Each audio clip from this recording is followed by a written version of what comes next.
Good morning, everyone. This is Robin at the Quilted Nest in Collingswood, New Jersey.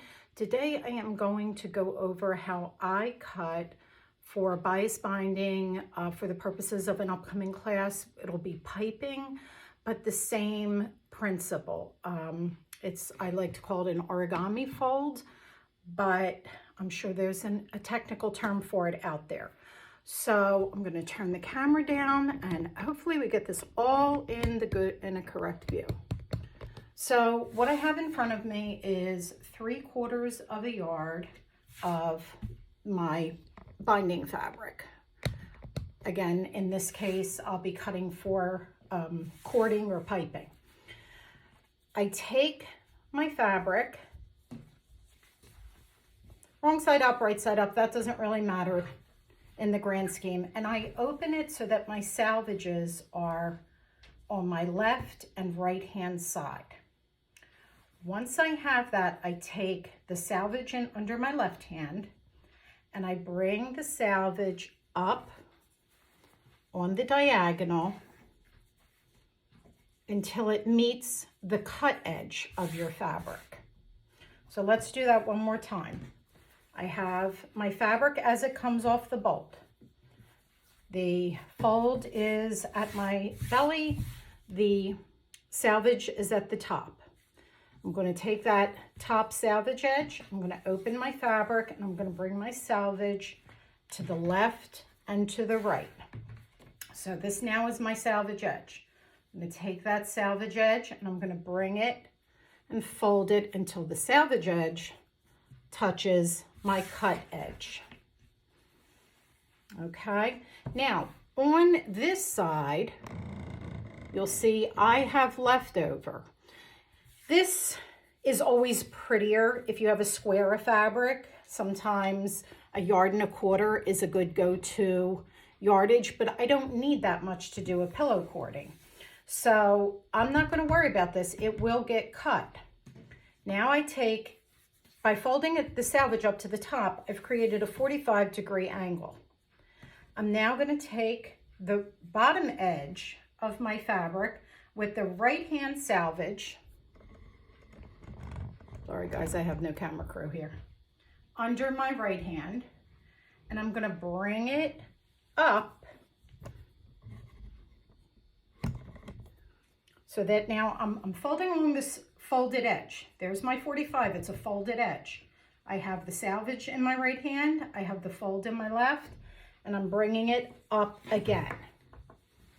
Okay, one more time. There's the first edge I folded, salvage is in my right hand, fold is in my left, and I'm bringing that up. Now I'm going to turn this whole folded edge so that that 45-degree angle is now straight up and down on my cutting mat. So this is kind of the funky fold that you have. I'm making sure everything's nice and smooth and ready to rock and roll. Now, if your cutting mat isn't as large as the one I'm working on and you need this expanse to be smaller, you can now take the bottom and fold it up one more time to get it under your ruler and mat if you need to. It doesn't change the fold, it just makes it more manageable. So this is what it looks like on a larger mat. If you have a long ruler and a big mat, great, let's go with it that way. If you need it to be a little smaller, just fold it up one more time. This folded edge stays lined up.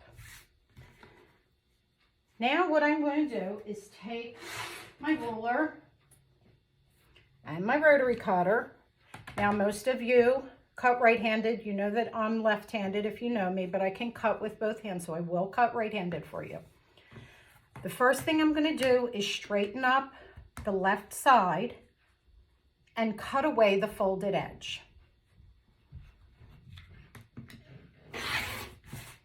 Okay, how pretty.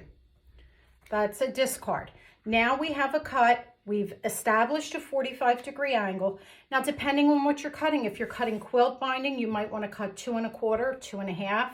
I am cutting for cording, so I'll be cutting 2-inch strips. So I'm going to line the 2 inches up with my first cut, and I'm going to cut just like I'm cutting straight fabric now.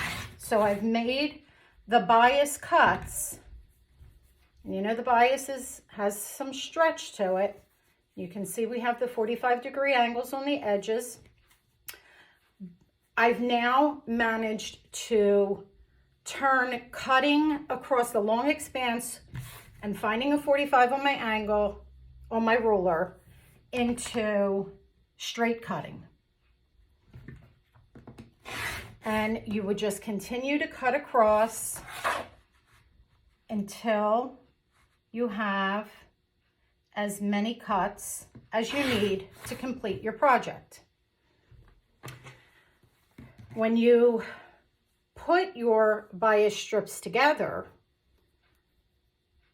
you're going to need to offset them just like you would with any little bunny ear project. The other thing you can do if you're not comfortable with that, if you're afraid that that's not going to come out straight, is you could line them up like you normally do and sew across the diagonal, outside edge to outside edge. You create a little more waste at the points, but if this makes you uncomfortable, you can do it this way. Sew point to point, and you will have continuous bias binding. Now, I know that there is the continuous bias binding videos out there where you take your square of fabric and you fold it and then mark your lines and then scissor cut in a continuous circle.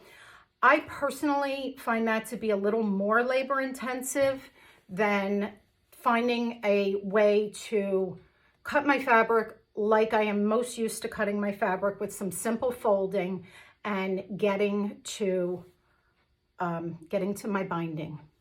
Hope this helps everyone. Thanks. Bye-bye.